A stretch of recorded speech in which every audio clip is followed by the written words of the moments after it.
ನಮ್ಮ ಇವತ್ತಿನ ಚಾಪ್ಟರ್ ಬಂದು ಉತ್ಸಾಹದಿಂದ ಉಪಯೋಗ. ಏನಪ್ಪ ಅಂದರೆ, ಜೀವನದ ಬಗ್ಗೆ ನಮ್ಮ ಮನೋವೃತ್ತಿಯನ್ನು ನಿರ್ಧರಿಸುವ ಮನಸ್ಸಿನ ಸ್ಥಿತಿಯೇ ಜೀವನೋತ್ಸಾಹ. ಅದು ಆಶಾವಾದವನ್ನು ಪ್ರೋತ್ಸಾಹಿಸುತ್ತದೆ. ಮನುಷ್ಯನನ್ನು ಮುಂದೆ ತಳ್ಳುವ ಬಲಶಾಲಿ ಚಾಲನ ಶಕ್ತಿ ಅದು. ಯಾರೂ ಸೋಲಲು ಬಯಸುವುದಿಲ್ಲ, ಇಚ್ಛಿಸುವುದೂ ಇಲ್ಲ. ಇದಕ್ಕೆ ನೀವು ಕೂಡ ಹೊರತಾಗಿಲ್ಲ. ನಿಮ್ಮ ಕನಸುಗಳನ್ನು ವಾಸ್ತವಕ್ಕೆ ಇಳಿಸಲು, ವೃತ್ತಿಯಲ್ಲಿ ಹೊಳೆಯಲು ಉತ್ಸಾಹದ ರಹಸ್ಯವನ್ನು ನೀವು ಅರಿಯಬೇಕು. ಈ ರಹಸ್ಯ ಗೊತ್ತಾದ ಬಳಿಕ ನೀವು ಸೋಲುವುದು ಸಾಧ್ಯವೇ ಇಲ್ಲ. ಉತ್ಸಾಹವು ಬದುಕು ಮತ್ತು ಇರುವಿಕೆ ನಡುವೆ ವ್ಯತ್ಯಾಸ ತರುತ್ತದೆ. ಉತ್ಸಾಹ ದೊಡ್ಡ ಚಾಲಕ ಶಕ್ತಿ. ಅಡೆತಡೆ ಮತ್ತು ಸಮಸ್ಯೆಗಳು ಉತ್ಸಾಹದಿಂದ ಇಲ್ಲವಾಗುತ್ತವೆ. ಕೆಲಸ ಗುರಿ ಯಾವುದೇ ಇರಲಿ, ಆಶಾವಾದಿ ನಾನು ಇದನ್ನು ಮಾಡುತ್ತೇನೆ ಎನ್ನುತ್ತಾನೆ. ಆದರೆ ನಿರಾಶಾವಾದಿ ಇದು ನನ್ನಿಂದ ಸಾಧ್ಯವಿಲ್ಲ ಎಂದುಕೊಳ್ಳುತ್ತಾನೆ. ಕೆಲಸ ಸಾಧ್ಯವಿದೆ ಎಂದುಕೊಂಡರೆ ಅರ್ಧ ಕೆಲಸ ಆದಂತೆ. ಕೆಲವರು ಕಾಟಾಚಾರಕ್ಕೆ ಕೆಲಸ ಮಾಡುತ್ತಾರೆ. ಅರ್ಧ ದಿನದ ಕೆಲಸ ಮುಗಿಸುವಷ್ಟರಲ್ಲಿ ಸುಸ್ತಾಗುತ್ತಾರೆ. ವಿಮಲ ಆರೋಗ್ಯವಂತ ಯುವ ಗೃಹಿಣಿ. ಮನೆಗೆಲಸಕ್ಕೆ ಆಳು ಇದ್ದಾಳೆ. ಅಡುಗೆ ಮಾಡುವುದಷ್ಟೇ ಅವಳ ಕೆಲಸ. 5 ಜನರಿಗೆ ಬೇಯಿಸುವಷ್ಟರಲ್ಲಿ ಆಕೆ ಸುಸ್ತು ಹೊಡೆಯುತ್ತಾಳೆ. ನೆರೆಮನೆಯವರ ಜೊತೆ ಅವಳ ಮಾತು ಕೂಡ ಅಡುಗೆ ಸುಸ್ತು ಇಷ್ಟಕ್ಕೆ ಸೀಮಿತ. ಆಕೆ ನೆರೆಮನೆಯ ಕಮಲ ತದ್ವಿರುದ್ಧ. ಆಕೆ ಶಾಲೆಯೊಂದರಲ್ಲಿ ಶಿಕ್ಷಕಿ. ಮನೆಗೆಲಸ ತಾನೇ ಮಾಡುತ್ತಾಳೆ. ಹೀಗಿದ್ದರೂ ಆಕೆ ಗೊಣಗುತ್ತಾ ದೂರುತ್ತಾ ಕೂರುವುದಿಲ್ಲ. ಇದಕ್ಕೆ ಕಾರಣ ಆಕೆಯ ಜೀವನೋತ್ಸಾಹವುಳ್ಳ ವ್ಯಕ್ತಿ ಇಡೀ ಪರಿಸರದಲ್ಲಿ ಉತ್ಸಾಹ ತುಂಬುತ್ತಾನೆ. ಉತ್ಸಾಹ ಎಂಬುದು ಸಾಂಕ್ರಾಮಿಕ. ಅಂಥವರು ಹಳೆಯ ತಪ್ಪುಗಳಿಗಾಗಿ ಅಳುತ್ತಾ ಕೂರುವುದಿಲ್ಲ.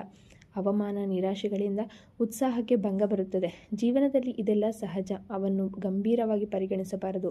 ಇಂಥವರ ಸಹವಾಸದಿಂದ ಕತ್ತಲಿನಿಂದ ಬೆಳಕಿಗೆ ಬಂದಂತೆ ಆಗುತ್ತದೆ.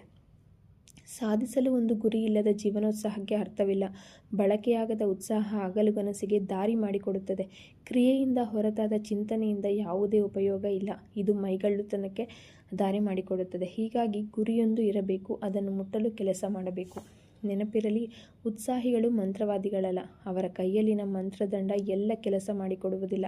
ಎಲ್ಲದರಲ್ಲೂ ಯಶಸ್ಸು ಸಿಗುವುದಿಲ್ಲ. ನಿರುತ್ಸಾಹಿಗಳು ಕೆಲಸ ಆರಂಭಿಸಿದಾಗ ಯಶಸ್ಸಿನ ಕನಸು ಕಂಡಿರುತ್ತಾರೆ. ಅಡೆತಡೆ ಬಂದರೆ ಕೆಲಸ ಅರ್ಧಕ್ಕೆ ಕೈಬಿಡುತ್ತಾರೆ. ಹೀಗಾಗಿ ಜಯ ಅವರದಾಗುವುದಿಲ್ಲ. ಉತ್ಸಾಹಿಗಳು ಎಡೆತಡೆಗಳಿಗೆ ಬೆದರುವುದಿಲ್ಲ. ಗುರಿ ಮುಟ್ಟುವ ತನಕ ಮುಂದುವರಿಯುತ್ತಾರೆ. ಉದ್ದಿಮೆ ಇಲ್ಲವೇ ವಹಿವಾಟನ್ನು ಸಣ್ಣದಾಗಿ ಪ್ರಾರಂಭಿಸಿ. ಬಹಳ ಎತ್ತರ ಏರಿದವರಿದ್ದಾರೆ. ಧೀರುಭಾಯಿ ಅಂಬಾನಿ ರಿಲಯನ್ಸ್ ಕಂಪನಿ ಆರಂಭಿಸುವ ಮುನ್ನ ಬಂಕ್ ಒಂದರಲ್ಲಿ ಪೆಟ್ರೋಲ್ ಹಾಕುತ್ತಿದ್ದರು. ಸಿಕ್ಕ ಅವಕಾಶಗಳನ್ನೆಲ್ಲ ಬಳಸಿಕೊಂಡು ದೇಶದ ಅತ್ಯಂತ ದೊಡ್ಡ ಉದ್ಯಮ ಸಾಮ್ರಾಜ್ಯ ಕಟ್ಟಿದರು. ಬಾಲ್ಯದಲ್ಲಿ ಅವರನ್ನು ಕಂಡವರು ತಿಳಿದವರು ಬೆರಗಾದರು. ವೈಯಕ್ತಿಕ ದುರಂತ ಹಾಗೂ ಸಂಕಷ್ಟದಿಂದ ವ್ಯಕ್ತಿಯ ಉತ್ಸಾಹ ಕುಂದುವುದಿದೆ. ಮಹಿಳೆಯೊಬ್ಬಳು ಮೊದಲು ಪತಿ, ಬಳಿಕ ಮಗನನ್ನು ಕಂಡರು. ತೀವ್ರ ಖಿನ್ನತೆಗೆ ತುತ್ತಾದರು. ಸಾಮಾಜಿಕ ಭೇಟಿ ಸಮಾರಂಭಗಳಿಗೆ ಹೋಗುವುದನ್ನು ಸಹ ನಿಲ್ಲಿಸಿದರು.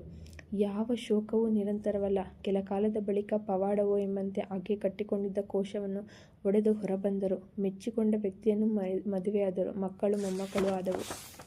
ನಮ್ಮಲ್ಲಿ ನಮಗೆ ನಂಬಿಕೆ ಇದ್ದರೆ ಉತ್ಸಾಹ ತನ್ನಿಂತಾನೇ ಬರುತ್ತದೆ. ಮನುಷ್ಯನಿಗೆ ದೇವರು ಏನೆಲ್ಲ ಶಕ್ತಿ ಕೊಟ್ಟಿದ್ದಾನೆ, ಅದನ್ನು ನಾವು ಬಳಸಬಾರದೇಕೆ? ನೀವು ನಿಮ್ಮ ಸಾಮರ್ಥ್ಯವನ್ನು ನಂಬದಿದ್ದಲ್ಲಿ ದೇವರನ್ನು ತಿರಸ್ಕರಿಸಿದಂತೆ. ಶ್ರದ್ಧೆ ಬೆಟ್ಟಗಳನ್ನು ಕದಲಿಸುತ್ತದೆ ಎಂಬ ಮಾತಿದೆ. ನಾವು ನಮ್ಮ ದೇಹ ಮನಸ್ಸನ್ನು ಕ್ರಿಯಾಶೀಲಗೊಳಿಸೋಣ, ಫಲ ಸಿಗುವುದು ಖಾತ್ರಿ. ಇಲ್ಲಿಗೆ ನಮ್ಮ ಇವತ್ತಿನ ಅಧ್ಯಾಯ ಮುಗಿದಿದೆ. Thank you.